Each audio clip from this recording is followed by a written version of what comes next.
میری بادشاہ جیمز کی واحد جائز اولاد تھی۔ اپنے باپ کے انتقال کے وقت وہ صرف 6 دن کی تھی، لیکن پھر بھی اسے تاج برطانیہ کا جائز وارث تسلیم کیا گیا۔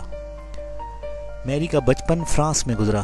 اس زمانے میں زیادہ تر اسکاٹش لوگ گورنروں کے عہدے پر فائز تھے۔ 1559 میں وہ فرانس کی ملکہ بن گئی، لیکن اپنے شوہر جو فرانس کا بادشاہ تھا کے انتقال کے بعد 1560 میں اسکاٹ لینڈ واپس آ گئی۔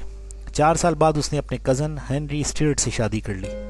ان کا ایک بیٹا بھی تھا جس کا نام جیمز تھا۔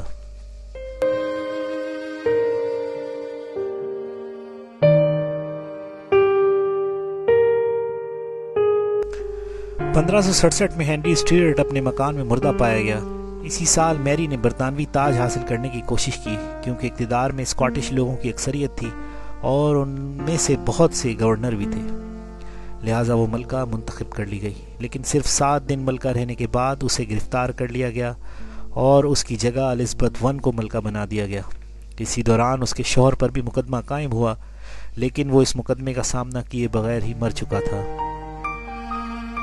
میری پر بغاوت کا مقدمہ قائم ہوا اور اسے جیل میں محصور کر دیا گیا۔ اس دور میں ملکہ کو ایک جگہ سے دوسری جگہ منتقل کیا جاتا رہا، کیونکہ الزبتھ I جانتی تھی کہ میری اس کے لیے ایک مستقل چیلنج ہے، لہٰذا وہ اسے لوگوں کی نگاہوں سے پوشیدہ رکھنا چاہتی تھی۔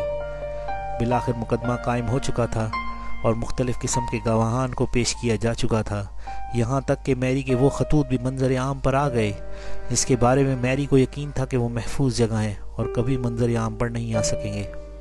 لیکن ان خطوط کے سہارے عدالت نے میری کو بغاوت کا مجرم قرار دیا اور اسے سنگین موت کی سزا سنائی۔ حتیٰ کہ فروری 1587 کی شام میری کو بتا دیا گیا کہ اسے کل پھانسی کی سزا دی جائے گی۔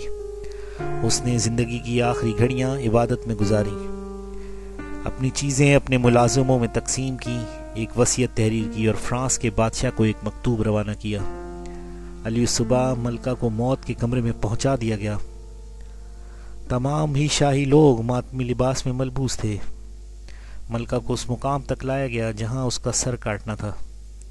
جلاد نے نرمی سے ملکہ کو اس مقام پر بٹھایا جہاں اس کا سر کاٹنا تھا۔ جلاد نے سر جھکا کر ملکہ سے معذرت کی اور کہا وہ حکم کا غلام ہے، امید ہے ملکہ اسے سر کاٹنے کی اجازت دے دے گی اور اسے معاف کر دیں گی۔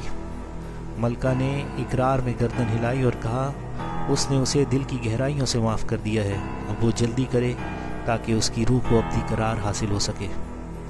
اس موقع پر ملکہ نے وہ گاؤن اتار دیا جو عموماً شاہی خواتین زیب تن کرتی ہیں۔ اس کام میں اس کی ملازمہ نے اس کی مدد کی۔ ملکہ نے اپنی گردن ان پتھروں کے درمیان رکھ دی تاکہ جلاد کلہاڑے سے اس کی گردن کاٹ سکے، اور یوں ملکہ نے آخری الفاظ ادا کیے، اے میرے خدا، تیری خدمت میں حاضر ہوں، میری روح پر رحم فرما۔ اور جلاد نے کلہاڑا چلا دیا۔ پہلا وار اوچھا تھا اور ملکہ کی گردن کے بجائے اس کے سر پر پڑا۔ کھوپڑی ٹوٹ گئی اور ہڈی میں موجود رطوبت دور دور تک پھیل گئی۔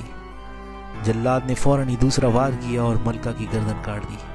یہ قتل ایک سفاک اور سیاسی قتل تھا جس نے تاج برطانیہ میں بھونچال پیدا کر دیا، لیکن یہ بات طے ہے کہ اقتدار کے راستے میں یا تو تخت ملتا ہے یا پھر تختہ، عزت یا ذلت، فرحت بخش زندگی یا کربناک موت۔